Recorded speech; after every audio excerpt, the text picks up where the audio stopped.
Today's episode of Expanded Perspectives is brought to you by Gaia.com, Gaia.com. And Gaia, if you don't know already, is a video streaming service, and they have over 7,000 exclusive videos over there.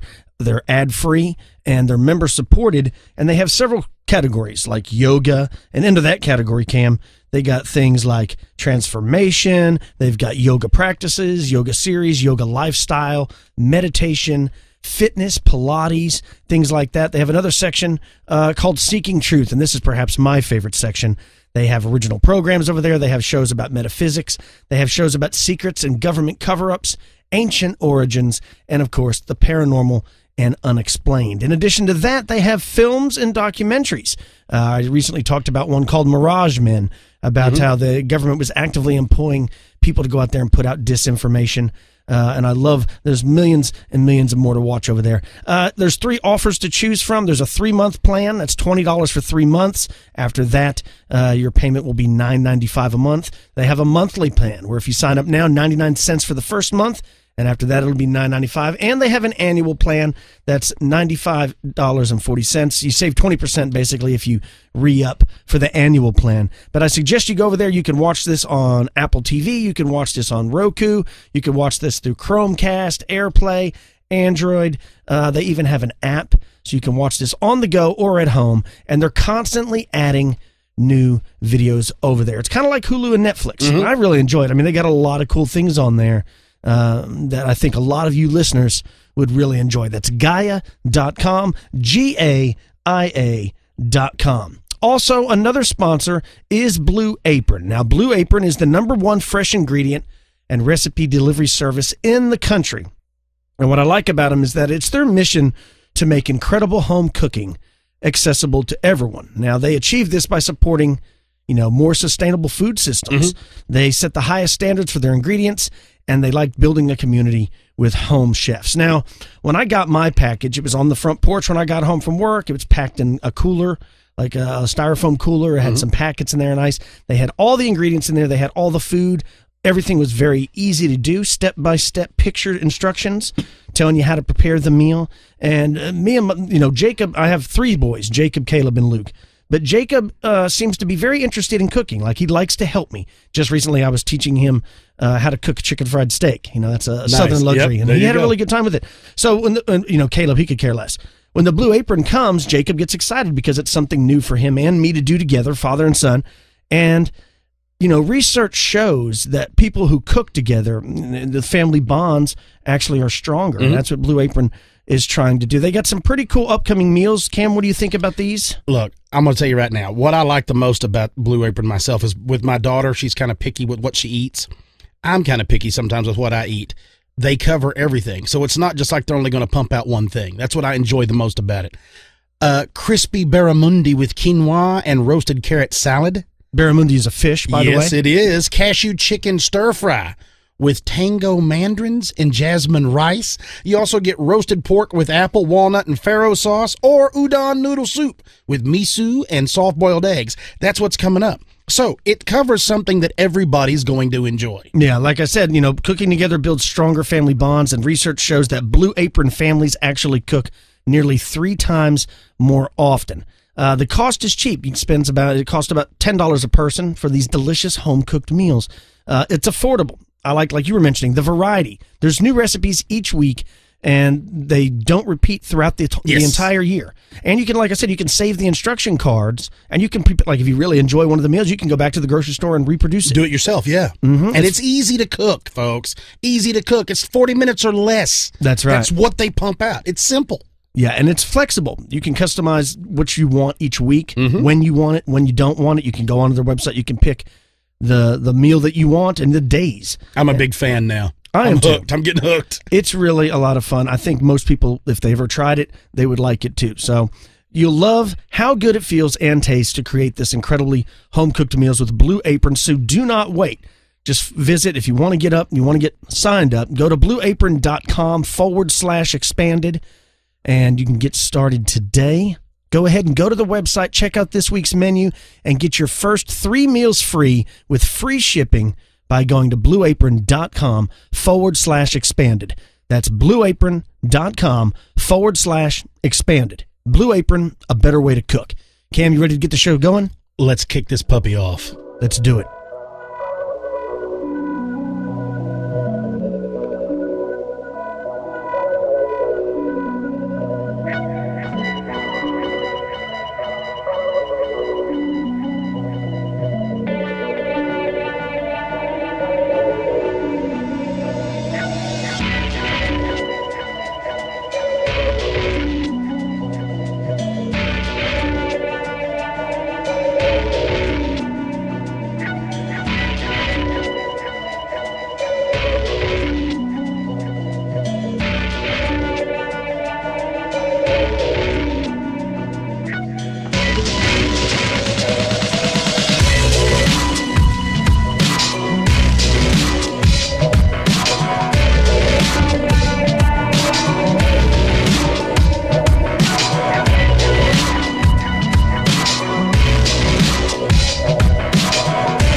Howdy, everybody, and thanks again for joining Kyle and I here on Expanded Perspectives. Oh, that's right, folks. He is with me. We've been laughing. It's a little different today. We've been off the rails giggling about stuff because what's funny is we're actually recording this pre-Super Bowl because we don't watch the Super Bowl. We don't care anything in the world about the NFL or professional football. Not really. So we're just like, let's go ahead and record it and then let's just make an excuse to go eat something. So we've been in here laughing, but you found us. We're here on Expanded Perspectives. Philly O's sitting here with me. We are going to have a wonderful time today. Kyle, you've got to tell me, which team does the Brud play for? Jacob got picked for a team. You ain't let me know on this. Which one is it? He is playing for the Rangers. Yes! It's so much easier to find shirts and caps. I already own several, so, right? Right? Makes it really awesome. Really easy. Was he excited? He's excited. He's excited, but I don't think he's going to be so excited when he actually starts practice. Uh-oh. The new coach, man, he seems like a no-nonsense kind of guy. I mean, he's talking about working these boys hard. Well, when I first got which here, is going to be good for him, but I don't think Jacob's going to enjoy it at least the first couple weeks. Well, he come running over there to me, and I said, did you meet your coach? And of course, and all that stuff. He didn't tell me he was playing for. He's like, yeah. I said, what'd you think? He's like, man, he went to the championship last year. He goes, he didn't win. He come in second. I go, yeah, but he got his team to the championship. He's like, yeah. He goes, this is going to be tough. So he has already probably got a feeling this is going to be work, is what this is about to be. Well, but they're getting to the age now to where they get very competitive. So it's kind of building towards that. Yeah, well, Jacob, because of his age, he's 9 years old. He turns 10 in May, but because of that, he's forced to move up. So he's in the majors now. So Jacob's literally the youngest kid on the team. Ooh. Half the other boys are 12. Ooh. So Jacob's 9, and the most of the boys are 12. So he's going to be playing big boy baseball, and it's going to be rough on him. If you can't swim, you bound to drizzle. Well, you know from the many hours spent on the mats of jiu-jitsu and stuff, working and training with people that are much better than you is going to make him better. Everybody was better than me, so. So I told my wife, that's exactly what I talked to her about. I said, this is going to be it. This season we're going to find out if he's going to break and quit and never do it again, or if he's going to move on. If he's going to take it and because run it's starting to get serious now. Good. I can't wait. It's going to be fun. I can't wait either. I want to see how he performs under pressure. Yeah, it'll be fun. It'll be good times. Hey, what have you got for me? Let's fire this puppy up. Yeah, this is pretty interesting. This comes from Gizmodo. And it's called, the title of this article was Why Chewing Sounds Make You Want to Flip a Table. Now, when I saw this article, it reminded me of my brother so much. For some reason, for some people, like the sound of snapping of gum or slurping of soup makes them go crazy. They despise it. And if that person is you, you likely have misophonia. For you that have misophonia, these sounds are more than merely annoying. They're rage-inducing. Being trapped in a room full of snappers and slurpers is enough to make you want to walk away or set yourself on fire. LP might actually have that. Yep. All too often, folks with misophonia, which literally means hatred of sound, are dismissed as being overdramatic. But new research suggests that they aren't just making this up. There's actually a neurological basis for their anger. Now, a team of scientists at Newcastle University in the UK studied the reactions to different sounds among 42 people, 20 with misophonia and 22 without. The group played various noises for these individuals while they were hooked up to an MRI machine and ramping up the annoying level each time, while non-misophonics also felt annoyed by sounds of like crying babies.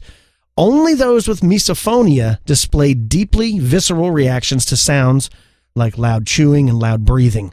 The researchers' findings were published in February to Current Biology magazine. Cam, I know you have a subscription to that. I just got my newest subscription in, so maybe I need to read that. The researchers have found that brains of misophonics were literally wired differently from those of us who don't have misophonia. The MRI scans indicated that misophonics had an extremely active anterior insular cortex, or AIC, an area of the brain associated with emotions. So when they trigger these sounds, these people who have misophonia, the wiring in their brain actually makes them get agitated and kind of angry at these sounds, where other people, they're just able to dismiss it. They're just like, oh, you're just being overly dramatic. It's not. Their brains are different. I get that way in a vehicle. If there's like a squeak, or like when you're driving and you can hear something in the back seat or something rubbing and all that stuff, and my family gives me a hard time about it, because I mean, I've literally pulled over on trips and unloaded stuff out of the car to find where the sound's coming from and repack it so I don't hear it while I'm driving. I have it like I get the anger, like I get mad now. It just makes me so aggravated with that sound. See, I'm pretty sure my brother has it. I don't. Now I get annoyed by sounds. Everybody does that. I'm talking about people that feel like real anger. Yeah, I get really angry in the vehicle when things going down. I'm like, what is that sound? One common occurrence for me is in my bedroom, our ceiling fan, if it's real quiet, it makes a sound where it almost sounds like a siren, like down the street going like off. A high pitch. And I can't tell you how many times I've laid there in the morning half asleep and they're like, what is that siren? And then I have to tell myself, no, stupid, it's the fan. Yeah, I think your brother gets rage-induced about these things. He used to get, furious. He would come home as a youngster and Even when he was little, to my mother about how loud the people were chewing in school. I've been to dinner with him, and he'll be like, can you hear that guy chewing over there? I'll be like, no, I never heard that. How in this loud restaurant did you hear a dude chewing? Or drinking, you take like a big drink and swallow hard, and he just like... I used to do that all the time. Yes, I remember this. Anyways... If you have this condition, then your brain is wired differently. So tell people that you're not being overly dramatic, that you have a disability, man. Leave me alone. Yeah. Quit chewing loud. He's over dramatic, folks. Trust me, he's over dramatic. Take your over dramatic hand and get your pen and paper over there, Brud, for case number 81674. This comes from our buddy Roger Marsh over at openminds.tv. Word. The reason I bring this up is we were discussing a while back when they were talking about the launch of, was it Elon Musk, SpaceX launched that one, and it blew up, and they thought they saw a UFO in the background. I remember that in the video? Mm-hmm. Well, this is a witness spots a UFO while waiting for a rocket launch. A Florida witness at Titusville reported watching an oval-shaped object crossing the sky, and this is a quote, shrouded in the bright meteor-like light while waiting for the Atlas V rocket launch. Says the events occurred about 8:15 on January 19th of 2017. The lady says, my husband and I were in the viewing bleachers for the launch of the Atlas V rocket carrying a missile detecting satellite. We were in a launch delay. I was standing in the bleachers and others were sitting. Now she goes on and says she started by staring at the sky because she had heard about UFOs, sometimes frequent launches. So she's being cautious. She's looking, right? She's already, I'm checking it out. I was looking towards the east and suddenly I saw an extremely bright yellow-green light. And it was wide, and it was close. It was horizontal to the ground, and it streaked by us. And I yelled, look! And people in the stands caught a glimpse. It was so fast that many missed it, but some didn't. And the woman behind me who was sitting down and just caught a glimpse said it was a meteor. I said, no, there was something in it. So she goes on to describe what she saw in this meteor trail. Says just before the yellow-green streak of light vanished, for a fleeting bit of a second, I saw part of something metallic. It had a seam and a shape that was rounded, but the yellow-green light obscured all but a small part of the object. I know what I saw, and there was definitely something in that light. That says the launch was scrubbed due to a wayward aircraft in the flight path above the object. So she goes on to say, we all got on the buses and left, but I was still filled with the excitement as I believe that was a UFO. I checked the web and cannot find any record of a meteor on that night. So, is this, what do they call, pareidolia? What is, where your mind only sees what you want it to? Did she really see that for a split second? Or is it one of those things that we talked about? She saw it in that video, and so now she's thinking that's what she's seeing. And not just that. When you think back sometimes and you see like a blur out of the corner of your eye, you're like, was that a rabbit, a cat, a deer? What was that? Yeah. And then you're like, I think that was a rabbit. I remember seeing its white puffy tail. Do you, or was that just what it is the closest as it resembled? So that's she saw a metallic looking object. Yes. So what I'm in there. The first thing the first place my mind goes. And then now, mind you what, not to cut you off, but she said it was that shape, that it was rounded also. Right. Okay. But the first when I'm hearing that, I'm not saying she's making this up. I believe she probably saw something. My first idea, if me and you were going to launch a rocket like that, wouldn't you want it filmed from many angles? Could it be possible that there were several drones in the area videotaping the launch? But they wouldn't look like a meteor. That's what she's talking about. Is it streaking across the sky when it come like stripping past them? But I see what you're saying. Maybe the sun was playing off of it at a certain angle. Who knows? Right. There's a lot of other things because the way she was, and a lot of other people saw it. Or it could be a UFO. Exactly. I mean, it could be. Well, it is a UFO. Well, by the technical terms. Definition, yes, it's a UFO. But I don't know. I mean, it's just, what caught me was the idea is, why is it always around launches? A lot of launches, they show up. Now, it could be what you're talking about. Other thing, them trying to film it, view it, things like that. That's an easy, that's probably the right explanation. I think I try to tell myself these things because I don't want to think that there's actually extraterrestrials watching everything we're doing. They could come get you out of your house. Yeah, I don't want to think about that. So I'm always like, oh, no, man, that had to be, your mom was playing tricks on you. Yeah, you know what? It's a safe bet. I'm going with you on that. If I saw something like that, I'd be just like, I'm going to pretend I didn't see that. Just move on. Moving on, yeah.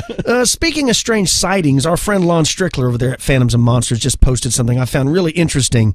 He said that he received an email from a guy recently, and it talked about a sighting he had. It says, it was in 2013. My father worked at a company located off the road behind AK Steel in Lindora, Pennsylvania, near Butler, Pennsylvania. I was driving to pick him up from work one night and caught a glimpse of something in the sky. It was huge. It had wings of what looked like a prehistoric animal, like a pterosaur. It looked to be around 8 to 10 feet in its wingspan. I never told my father what I saw right before I picked him up.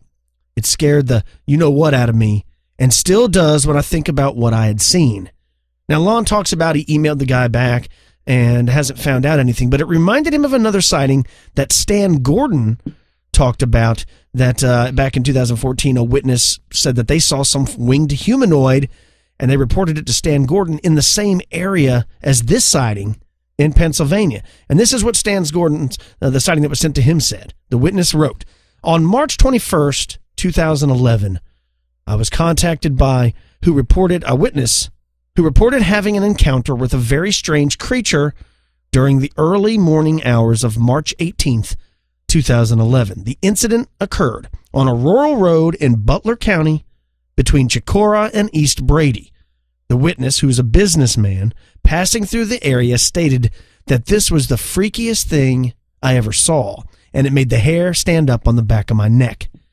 The man told Stan Gordon that he was driving down the road when, from about a quarter mile away, he observed something on the right side in a grassy area. His first thought was that it was a deer. The driver stepped on the gas to move closer to get a better view.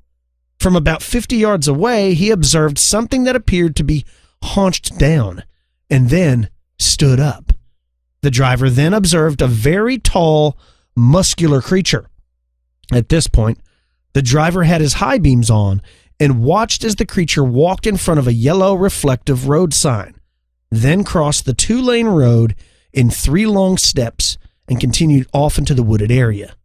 What he saw was a humanoid figure that stood at least 8 feet tall, that appeared to have smooth, leather-like skin that was either a darker tan or light brown. The creature never looked at the witness and was only observed from its side. The head appeared to be flat in the front section and then rounded out. At the top, in the back of the skull, it was like one of those aerodynamic helmets. The top was not quite a point, but looked like a ridge on top of the head. The face was flat, and the eyes were not clearly defined, but the man thought they might have been pointed in the corners. The ear that they observed on the left side was long and flat and came up the back and was pointed backwards like a flap. It says the arms were muscular and a little bit longer than that of a human, and the hands looked more like a claw. So he's describing Jeepers Creepers. That's what the guy saw. Yeah, that's exactly what it is. I mean, that's what it sounds like. It sounds like the creeper. Now, what could that be? And what the reason Lon posted this is this sighting happened back in 2011, and this sighting that just was sent to him happened in 2013, but it's in the exact same part of Pennsylvania. He woke back up Butler again. County. So is there truly a creeper, Jeepers Creepers, lurking in that area of Pennsylvania? Or did this new person read this story on Stan Gordon's website and then create the same story? You know what I'm saying? Yeah. Like, say there was a... Or the Jeepers Creepers, is there actually some history that's based upon? Some old wives' tale. I don't know, but I told them, what I mean? I told the boys it was real. Ooh! Like every 26 summers, man. He's coming back. He's coming back, boys. And they were like, well, how many years ago was that? I was like, I think it's been about 23 years. So somewhere in the next 3 years, he ought to be back. They're like, really? Of course, 3 years from now, they won't believe it anymore. But right now, they're scared. Yeah. Luke's at the age where nothing terrifies him. So he just looked, it could be the scariest image on the screen. And he's just like, what kind of monster is that? Yeah. Right? Yeah. Yeah. Doesn't faze him. You got to go to Japan to get Godzilla eggs. Back to the story. What could that be if this is real? What could that be? Like, what could you misidentify it for? Nothing. There's nothing that you can misidentify. An 8 foot tall gargoyle. I'm so excited. I'm so perplexed. I can't speak, folks. Yeah. You don't misidentify My tongue's swelling as I think about it. It would be a terrifying image. The humanoid thing would be a terrifying thing, the flying humanoid, to see that. I'm going to ask Ken Gerhard what he knows about sightings in that area. I'm going to be speaking with him very soon. And he'll be up here in March. I know, yeah. So we have to get him to come in the studio. He wrote an excellent book called Flying Humanoids or something like that. I don't have it in front of me. Encounters with Flying Humanoids. Yeah, I think that's what it was. Yeah. It's got like the Jeeper Creeper on the front of the book. Yeah. Very interesting fella. Very interesting stories. Well, I tell you what, as long as you're going to be talking about flying stuff, I'm going to hold on to the flying stuff. We're going to keep going. This comes from your friends and ours, folks. Cryptozoology news. Yes. A kid finds a dinosaur bird in Minnesota. Minneapolis, Minnesota resident says that he saw a dinosaur-like bird. This is a kid, 14-year-old boy named Logan, says he and his friends were skateboarding next to a lake when they found this winged creature. This is what Logan has to say. We got off of our boards and walked over to the boat access. Says we walked down by the lake just to skip rocks and stuff, and we both saw it. The afternoon sighting reportedly lasted about 5 minutes.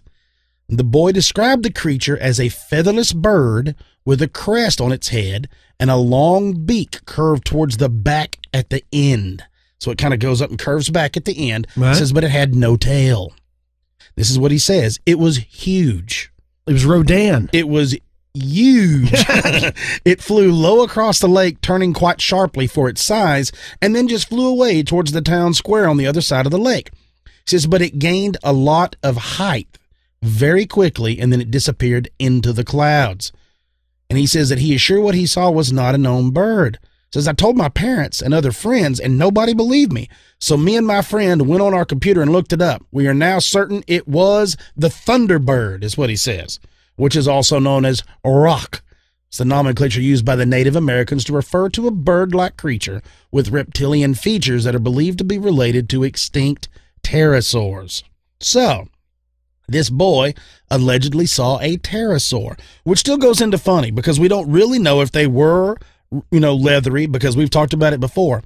A lot of scientists are coming out now where they believe that those pterosaurs were actually covered in feathers. Yeah. So, what are we building in our, it's funny we only see these things now. Science comes out, like we've talked about, 50 years from now they're going to still be sighting these giant bird sightings, but they're all going to be feathered birds instead of the ropin or the pterosaur looking bird. Yeah. Isn't that strange? It is strange. It is funny, but like we said again, unless they're just two boys with very vivid imaginations, and it very well could be, what do you make a mistake of that for? How do you pull that out of something else? How do you see a buzzard or a condor? It's one thing to say you saw a giant bird with giant wings and giant feathers and all this, but when you see this roping, if he's telling the truth, I know it's a big if, but if he's telling the truth, what do you misidentify that for? What out there looks like that? Well, I always want to know when these sightings are reported too, if they're seeing what looks like a pterosaur, what looks like Rodan, what looks like one of these flying winged dinosaurs. My first question always is,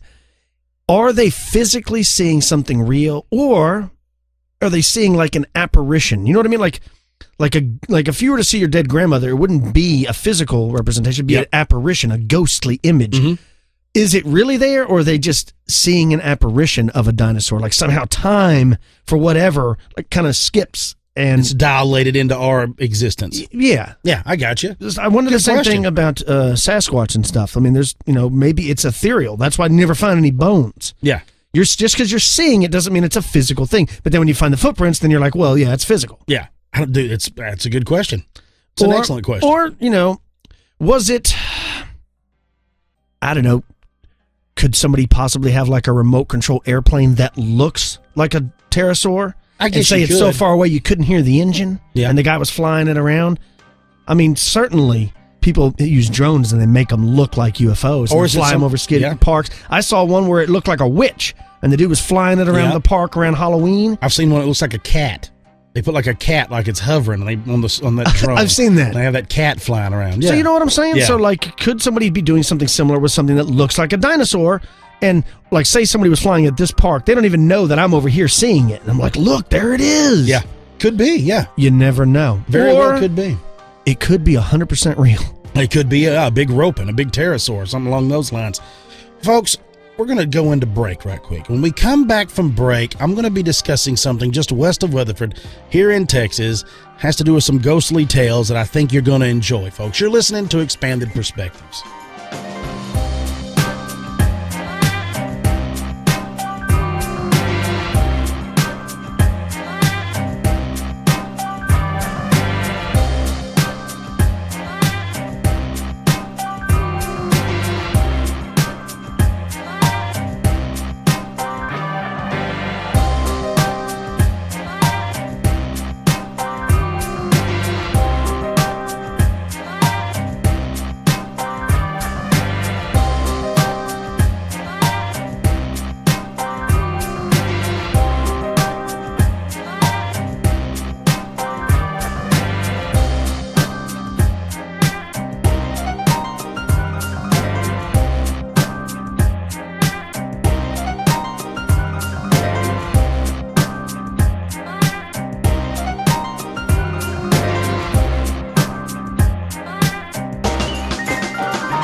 And we're back with Expanded Perspectives. I'm looking forward to today's show because on the last Elite show, Cam had been bringing up these haunted lakes and places around Texas. Now, the name of the episode was Dark Waters. And I love these stories. I had no idea that so much of this is taking place nearby where I live. And the place he's going to be talking about today, I am familiar with. So I can't wait to find and listen to what he's dug up. Yeah. You're good. First of all, folks, I'm going to get into it. A lot of you that are from around this area may already know, and a lot of you, this is going to become something completely new. I'm going to be discussing the Baker Hotel. It's kind of near and dear to our heart because it's something we've grown up by. But as all of y'all know by now, we love sharing the strange and unusual that comes from right here in the great state of Texas, and of course today is no different. This one is funny though, because I've driven by it countless times, heard the stories my whole life, and I've even been inside of this place, yet I didn't have any story, happen to me, nothing. So I didn't really have anything to share. I think maybe it's because it's such commonplace, and I was so used to it being there that I simply became complacent to this building. Nothing really happened. And of course, like I said, this place that I'm discussing was brought back to my attention because of last week's Elite show, when I talked about haunted lakes in Texas, like Kyle alluded to. I talked about taking Highway 180, heading west, of course, out of Skeleton Studios, and that's exactly where we're going to go today. 19 miles west of where we're sitting at this very moment is the town of Mineral Wells, Texas, and it is home to the magnificent Texas history. There's a lot of it there, as well as some great tales of ghosts. Now, with a population just shy of 20,000, Mineral Wells has known its share of tough times, folks. The town has suffered ups and downs like many small towns across this country. You see, Mineral Wells was once a very booming place, once the home of Fort Walters. Now, during World War II, over 200,000 infantry trainees cycled through the halls of Fort Walters. And when it was reopened as the Army's primary helicopter school, folks, there was over 40,000 student pilots graduated from there, and most of those got sent to Vietnam.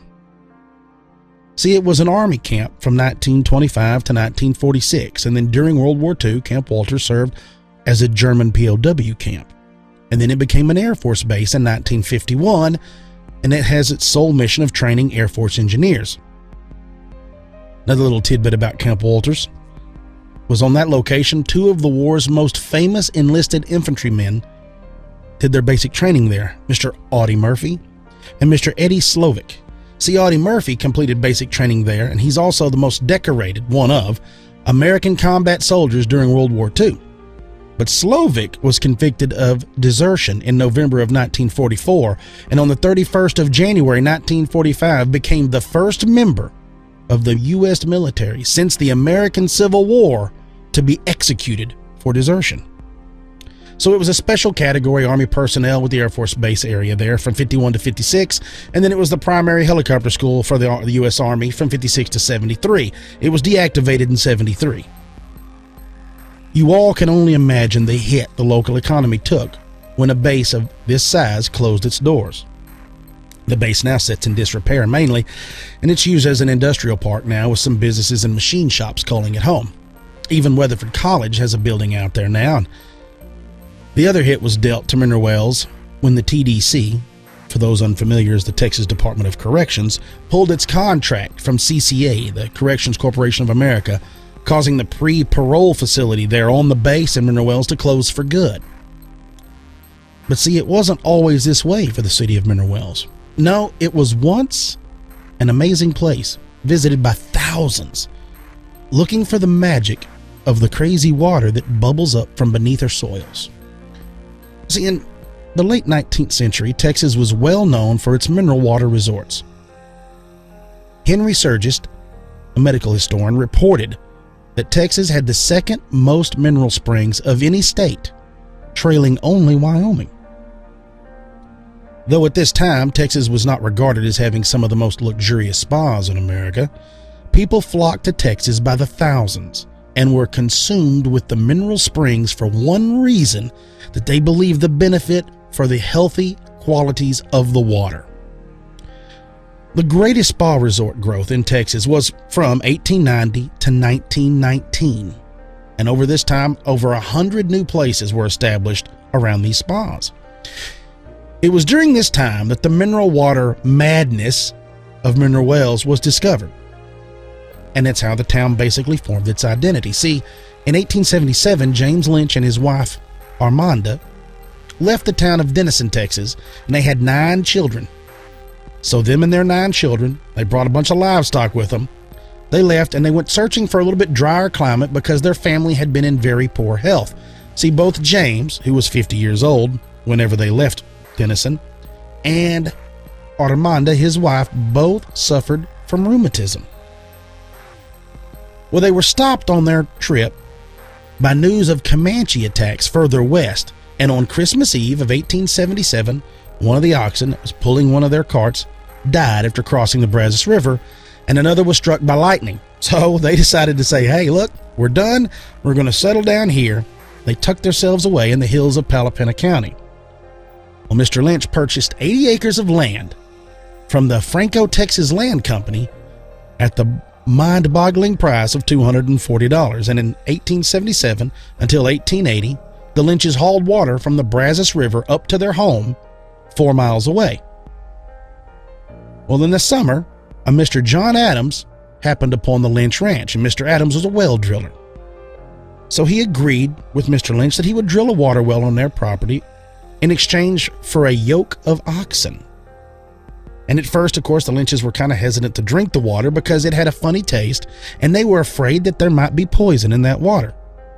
But as we all know, the work it takes hauling water 4 miles, nobody really wants to spend their day doing that, so they all started drinking the water. And when they found out, it's not that harmful, they all began drinking well water throughout the day.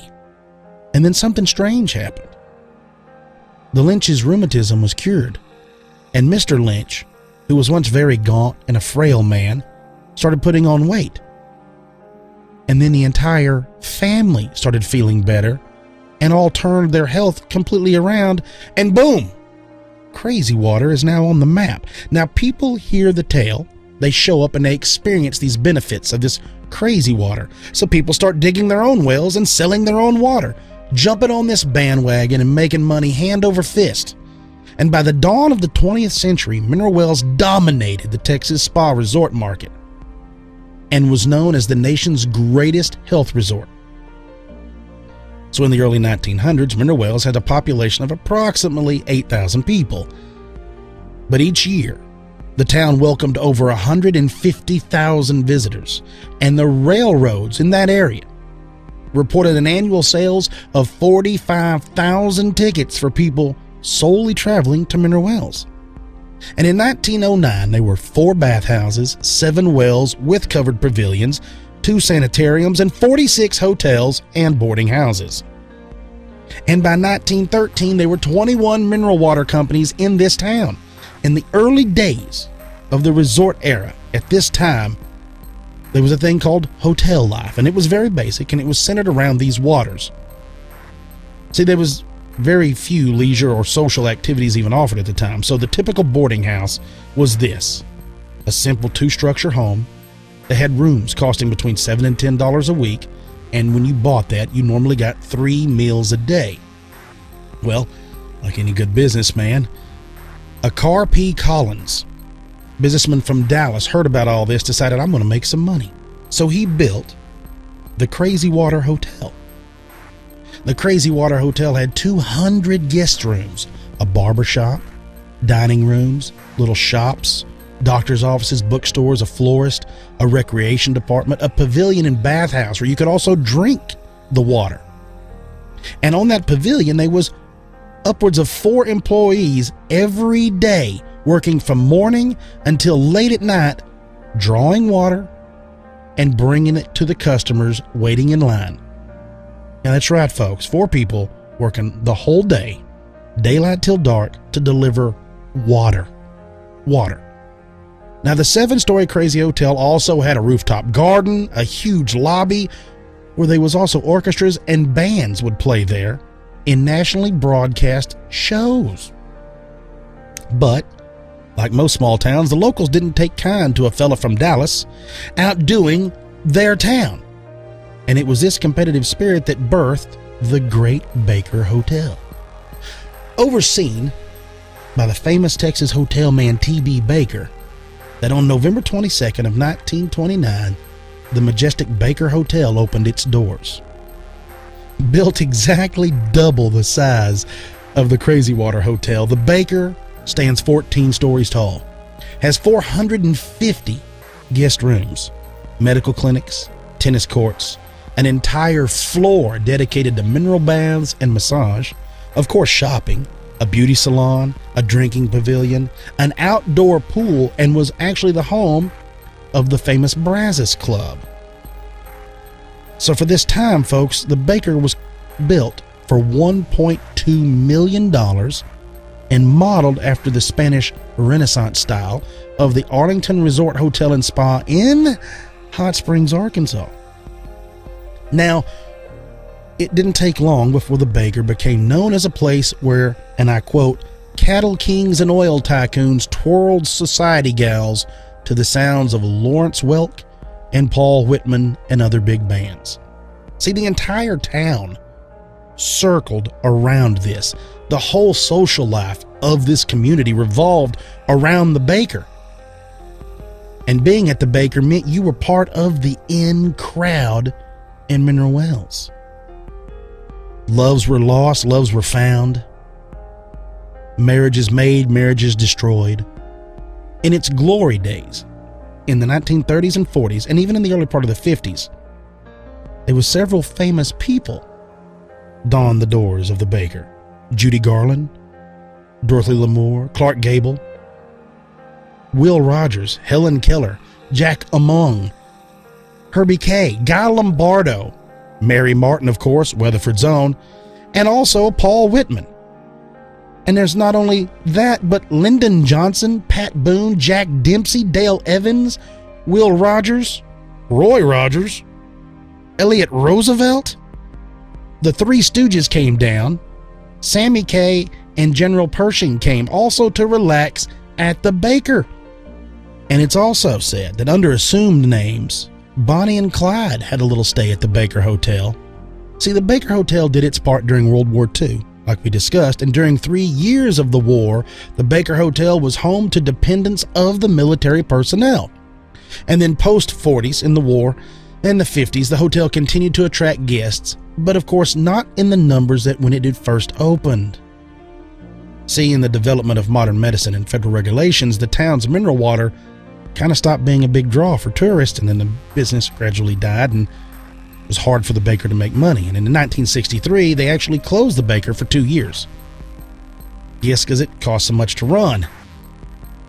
And citizens of Mineral Wells banded together, and in 1965 they reopened the Baker, and it lasted another 8 years. You see, Mr. Baker, whom we discussed built it, lived in a fancy suite on the 10th floor with his family, and also maintained that suite for his red-headed mistress, they said, that lived on the 7th floor. And he lived in this hotel until he died in 1972. And then the Baker slid downhill little by little that rest of that year. And then in 73, they closed the doors.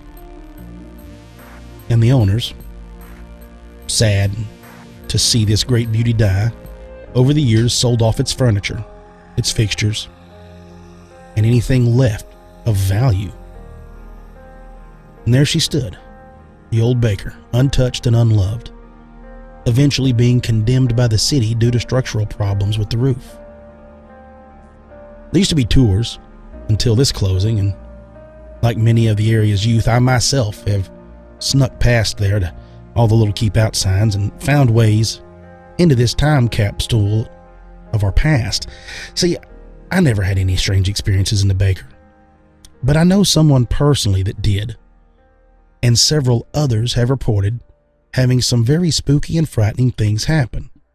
See, back to the 7th floor lady, the mistress we were talking about, there were several stories started surfacing after the hotel closed in 1972. A hotel employee in the 60s came forward and reported the ghost of a woman on the 7th floor. Now, this ghost is commonly believed to be the manager's mistress. Some believe it to be Mr. Baker's mistress, but she lived in a suite of rooms on the southeast corner of the 7th floor. And of course, the legend around town goes that this woman committed suicide, of course, by leaping off the top of the building.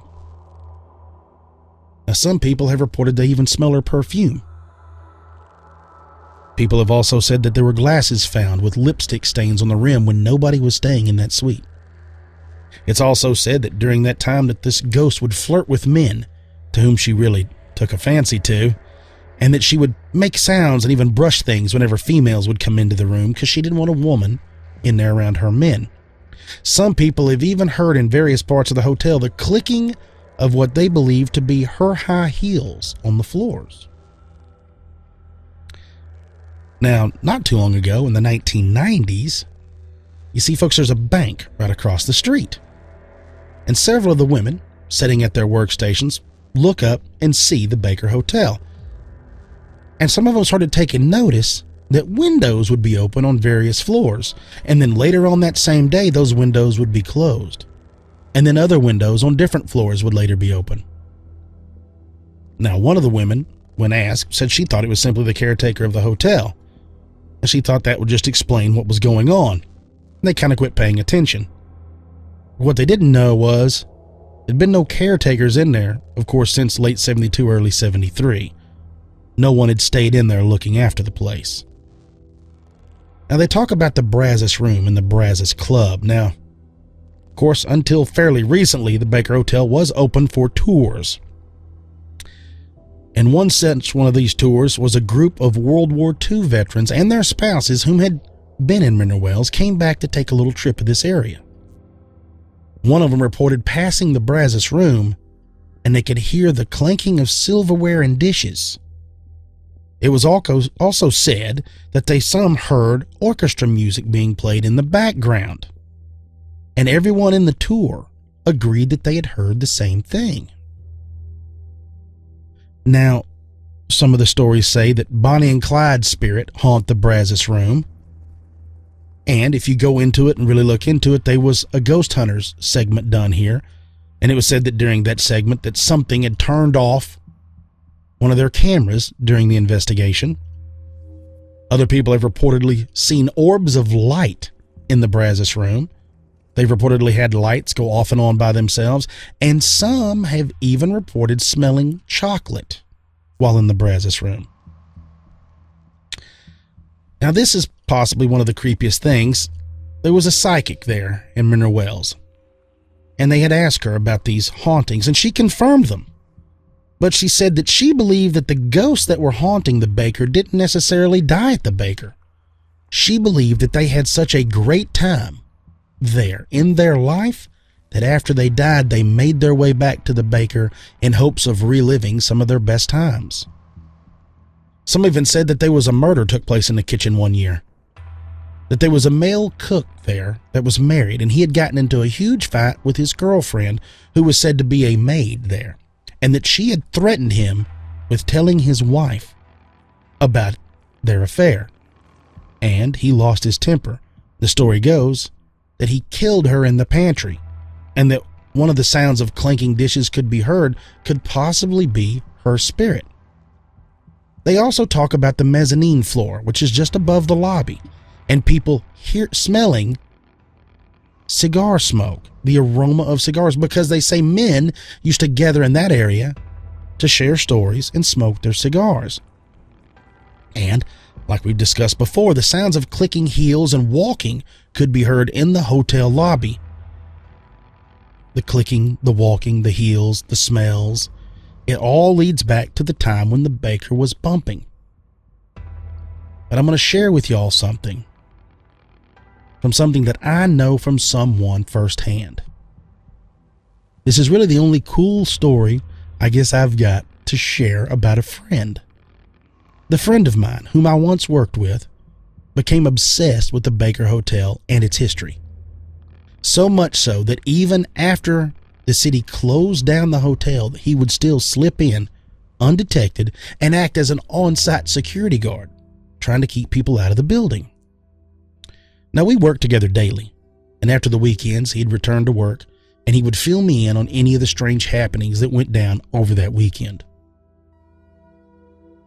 Multiple times, he himself said he had smelled the cigar smoke in certain areas, heard the clinking of glasses.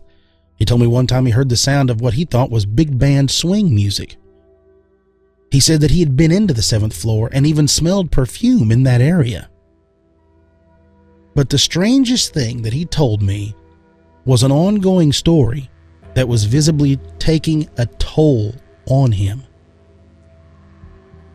Being, of course, a bit of a rule breaker and slightly consumed with the baker's history, he decided one evening that it would be okay and a good idea to remove one of the last few remaining chandeliers from the hotel. See, he had dreams of installing it in his bedroom, big vaulted ceiling. So he managed to construct a way to get this one chandelier down. And the reason it was left was because it was very hard and very dangerous to get to. Wasn't like you propped up a ladder, wasn't like you could just stroll up and grab it. It was over a vast open stairwell. Well, after he removed it and got it home, we went by his house, on the clock of course, to see it. He was as proud that day as I ever saw him. Couldn't believe the smile on his face.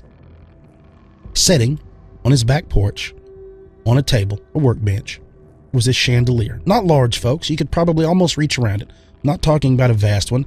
I would say a little bit larger than a tire, but still, an old antique chandelier from the Baker Hotel.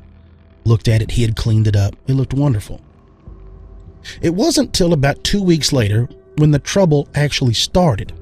See, he was redoing all the wiring in it and all the light receptacles on it when one night he was awoken by some laughter. Now, he's a single dad and his daughter was older, so he knew it wasn't her making these sounds.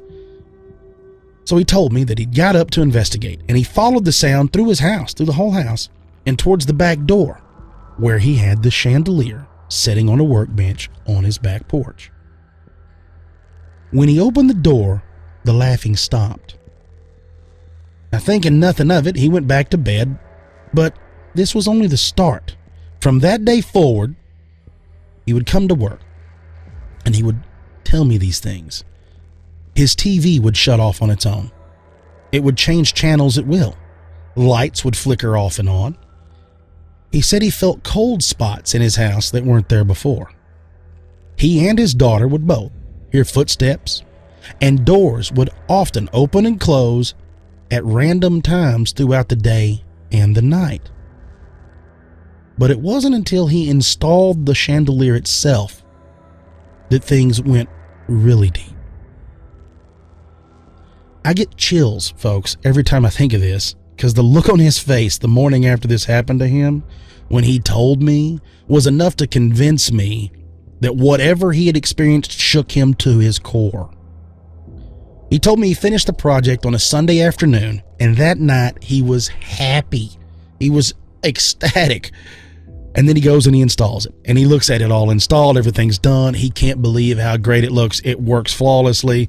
Lights on, lights off. Now, mind you this, it doesn't match any of the decor in that whole bedroom. It's just this single guy's bedroom and this old chandelier. He's out of his mind excited.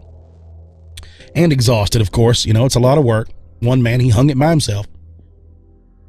So he says he goes to bed that evening, and sometime in the night, he said he felt a tug or a pat on his foot. He really wasn't sure which. But he turned over, expecting, he said, to see his daughter there. But instead, he said he went from groggy to instantly wide awake. Standing at the foot of his bed was a young boy, no more than 12, he said, dressed like a shoeshine boy from the 20s or 30s. Now, my friend told me he sat straight up in bed staring at this boy, this ghostly image of a young child at the foot of his bed. Now, he says that the child took one step back away from his bed, holding eye contact and slowly shaking his head like he was saying no. The boy then turned and walked straight through the bedroom wall out towards the living room.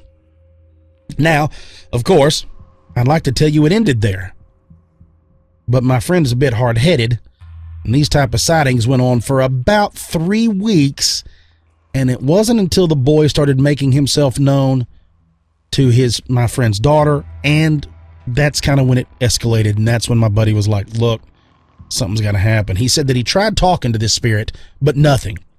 Now, he said things started rustling around in the house, like paper rustling sounds, and then sometimes at night, of course, he said not only did he see this boy, but when he got really disturbed he said that he would see the boy walk sometimes, catch it out of the corner of his eye.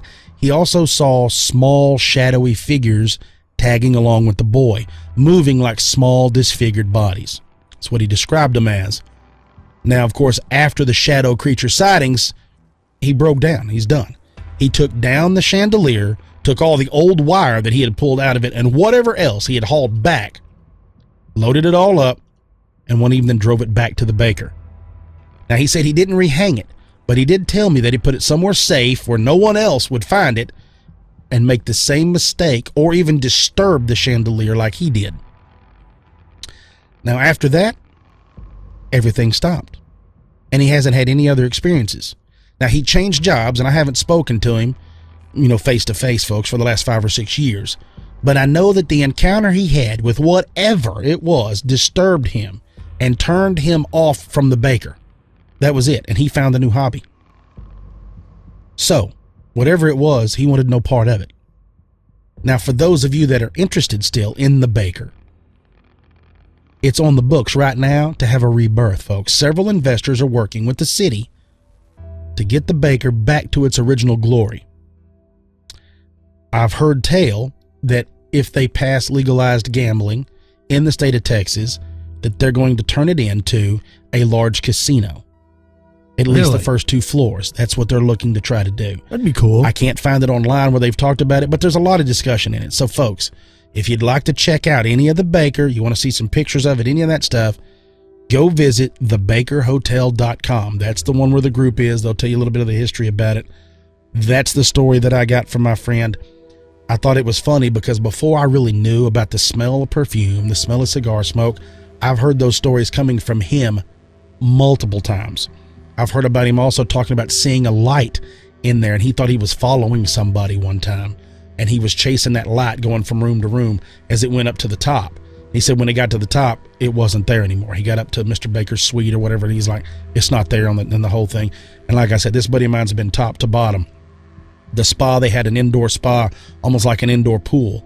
And he said you could go into that indoor pool in that area that was run down. He said he would hide in there in the dark. And we're talking about this whole took place at night. He said you could hear the sounds of people faintly, like laughing and carrying on. He said, and he used to always say, I don't know if it's echoes coming from the outside or if it's actually something in this building. But he talked about smelling the smells, hearing the sounds, seeing the lights, finding stuff. And I remember him telling me a story about there was even old mattresses and things still left in there from the 70s that was still in there, dusty and dust covered and all that. And he said, I remember going in one of the rooms looking where I thought I heard something, come out, go back 5 minutes later, and they would be dusty prints, like somebody had sat down or put their hands down, different stuff in the dust. He's like, so you never really know what was going on. But he said he had there was a ton of them that he would tell me that was some very uneasy feelings that went on there. But he said that he never felt threatened. He never felt like there was any animosity by any of that until he brought that thing home. He said, no, I don't know how a young boy would attach himself to a chandelier at all. He goes, I don't have any idea. And then, of course, we kicked around. I'm like, well, what if he was a shoe shine boy and that was like his favorite light? What? Maybe he died young there. We don't really know. We have no clue of what it was. I can't even explain it. But I do know that when it started happening, there was a month or so there to where I could visibly tell that whether it happened or not, he thought it did. And it was really affecting him until he took all that stuff back. Wow. That's crazy, right? That's insane. How many times have you heard these stories where people removed something from a Native American burial ground, or they removed, just some little trinket? It could be super small, and that causes like poltergeist activity or whatever to occur. And it's not until that item is returned that it all goes away. Yeah. Very, very cool. Well, let's take a break, folks. You're listening to Expanded Perspectives.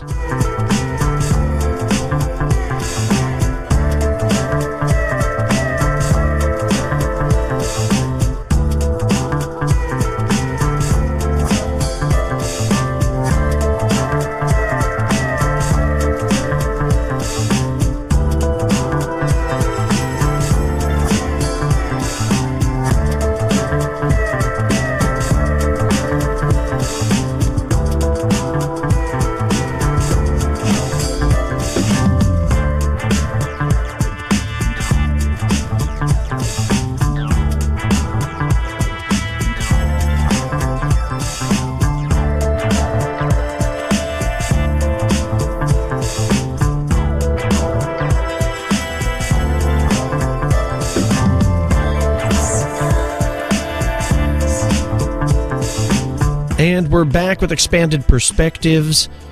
I drive by the Baker Hotel from time to time when I'm, working out in that area or, going fishing out at PK or something. And I really never knew that much history about it. I always wondered what it looks like inside and stuff. And of course, you can go online and find that out. But when I was younger, you couldn't. You couldn't go online and find that kind of stuff. No. So it does look pretty cool. I wonder, how many of these places like that are truly haunted, or it's just people's imaginations kind of getting the best of them. But obviously your friend, he wasn't imagining that. That stuff was transpiring not just at the hotel, but at his actual house. Yeah. Yeah. And you wake up in the middle of the night and you see a little boy there. Would you like a shine? You got your shine box, mister? He wants to shine your boots or shoes. That's crazy. I would be terrified if I saw something like that. But it doesn't seem like, some people don't have a problem with it all. They're just like, oh, whatever, I heard some laughing, I'm going to go back, roll over and go to sleep. Well, that's the way he was when he first went to visiting the Baker. And I was talking to him about it. I'm like, dude, you're not supposed to be in there, And he had been caught by the cops several times and asked to leave and all this stuff. But he would always go over there because he felt like it was strange. I've never met someone that felt like they had a pull to a place. And he said he actually felt like he was being pulled to that place. Like that's what he should do. I don't know if you could say, past life, maybe he, something had helped him there, and when he passed and then he came back and he felt like the need to give back or something like that. I don't know, but I do know when he would tell me that story about that boy and all that stuff, and what's funny is he laughed at first. When he first saw it, he was like, thought it was a joke. He got a kick out of it. It wasn't until later when he went to seeing those little shadow creatures with it or whatever it was that he was like, you know what? Something's not right. You know, this ain't cool. And that's when it, like I said, it went to affecting his daughter, and then he couldn't deal with it anymore. He's like, I'm done. That is terrifying. Yeah. What else you got? What do you got going on this week, Brad? Man, oh man, I'm going to get on the water. That's it. I've got the yak out. I've got her cleaned up. That be looking too. I'm going to be working on some videos. They're going to be coming out real soon. I'd say within either probably this week. I'll probably release 1 or 2 this week. So we're going to have some video stuff coming up on the YouTube channel. Just a bunch of stuff going on. I've been monkeying around with Photoshop. I got all kinds of wild stuff going on now. You know, the weather has been beautiful, but what's scary to me is I don't ever remember it being this warm in February. Makes me real leery of what it's going to be like in July and August if it's already this warm. Do you ever think about that? I mean, I think about it just from the insects standpoint. Yeah, it's going to be bad. I'm afraid so. We usually get a couple freezes, a couple days of snow to kind of kill all those off. I hate spiders, and I'm already seeing nests. Yeah. But these things are going to be breeding out of control. So that is terrifying. Before we get out of here, let's like to mention our sponsors once again, our terrific sponsors, Gaia.com, GAIA.com. Like I said, it's a video streaming service, much like Netflix or Hulu or these other services. There's over 7,000 titles. You can go over there and you can sign up for a monthly fee and have access to these videos. Starting February 8th, there's a new show coming out called Truth Hunters with Linda Moulton Howe, and she's exploring things around alien encounters. It's very interesting. This is brand new, and this is about to premiere on February 8th. Check this out. What happened in Rendlesham Forest on December 26, 1980, was apparently of great interest to America's Defense Intelligence Agency. The DIA had remote viewers working at Fort Meade, Maryland. Their goal was to research how accurately psychic abilities could be used in their spy program called Stargate. The first time someone in a serious government capacity talked to me about one of the alien presences on Earth was a Washington, D.C. military source. He claimed firsthand interaction with at least one type of non-human. He agreed to talk with me off the record about the gray type that he knew as Ebens. Our universe is paired to another universe, which is completely opposite of this one. We move through a tunnel into the mirror universe where it is all light. There, time moves to the past. There you go. So you need to check that out. It's called Truth Hunter with Linda Moulton Howe. Now, I love Linda. I met her last year at the Ozark Mountain UFO Conference, which will be attending again this year, and I believe she's going to be there, so I'm going to try to talk to her again. Maybe be able to arrange a live interview with her. That would be really cool. Yeah, we'll get her to sit down with us. She's a sweet old lady. Whoa. You can't say sweet old lady. She's a sweet lady. I'm sorry, sweet lady. She's smaller, much smaller than I thought she would be. That was me. I thought she's going to be a lot taller. Yeah, and I'm not very big, and I get up and I'm like, she's tiny. She's tiny and frail, right? But a wonderful woman, super sweet, super nice. And if you're not familiar with Linda Moulton Howe, shame on you. She did a lot of the investigations on cattle mutilations back in the day. She's written a couple books on the fact, on the strange things surrounding that conspiracy. Our other fantastic sponsor is Blue Apron. That's blueapron.com. This is a delivery service that delivers high-quality meals to your door, and you cook them with your family or by yourself, depending on, what kind of plan you're going. They have a family plan. They have a 2-person plan, and great food. It's very fresh. The ingredients are amazing. They work with local farmers to get this stuff, and I suggest you sign up for that. Just go to blueapron.com/expanded. If you'd like to share a story of your own, you can email the show, expandedperspectives@yahoo.com, or you can call the show, 817-945-3828. And you can leave us a message. We're not there manning the phones ourselves, but you can leave us a message. If you'd like to get more of Expanded Perspectives, can't talk, Cam. Don't forget, this is only half of our shows. There's another whole set of shows called Expanded Perspectives Elite. You can sign up by going to the website, expandedperspectives.com. And for $5 a month, you'll get an additional show every Friday, as well as access to the entire back catalog. Well over 100 episodes over there. So like I said, if you're a fan of Expanded Perspectives and you're not an Elite member, then you really are missing out. I've got a pretty easy week myself, trying to get ready to go on my ski trip. Cam, I know you've been working hard. You just said they were recalibrating some equipment you're using? I got some of that stuff going. It's all up and up, and I've got a couple of meetings to go to this week. I'm going to be busy this week. But you know what? I like it. Makes the week go by, and it makes me look forward to going fishing this coming weekend. Well, before we get out of here, I hope no one out there spent all of their money on some stupid Super Bowl bet. I hope everybody out there has an incredible week. Call somebody you know, wish them good luck, give them a hug, tell them you love them. For you elite members, we'll be speaking to you on Friday. For everyone else, we'll speak to you next Monday. I'm Kyle Filson. He's Cam Hale. Peace, y'all.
The future none can see.